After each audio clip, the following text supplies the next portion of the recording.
আজকে যে খেলাটি আসলে সাউথ আফ্রিকা বনাম ভারতের যে খেলাটি আসলে গেল, আসলে আপনারা সবাই দেখেছেন খেলাটা।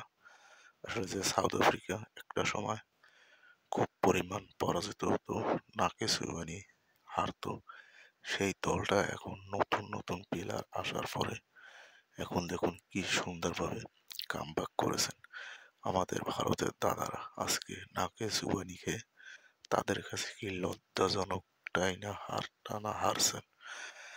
ভারতের দেওয়া 359 রানের টার্গেট দেয় ভারত, এবং তখনই মানুষ সবাই দর্শকরা কনফার্ম করেন যে ভারত এই ম্যাচ আসলে জয়লাভ করবেন।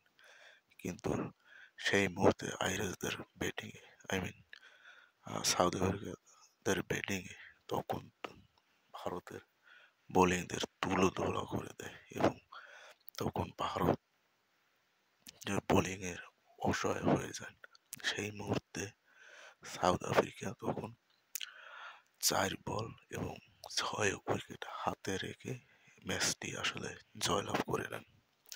এবং সেই মুহূর্তে আমাদের দাদারা, ভারতের দাদারা আসলে অসহায় হয়ে এই ম্যাচটিকে পরাজিত হওয়া ছাড়া আর কিছুই তাদের করার ছিল না। তাদের ব্যাটিং তাদের কাছে কোনো পাত্তাই পেল না, তাদের কাছে কোনো বার্তাই পেল না, এবং নিরস্বভাবে তাদের একের এক ব্যাটিং অসহায়ের মতো একেবারে বাউন্ডারি হাঁকিয়েছে।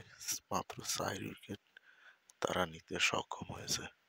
তো আজকে দেখুন খেলার আসলে কখন কোন সময় কার দিকে মোড় নেয় বলা যায় না। তো যাই হোক বন্ধুরা, সবাই ভালো থাকবেন। আজ এই পর্যন্ত। আমার চ্যানেলটিকে সাবস্ক্রাইব করুন। ধন্যবাদ।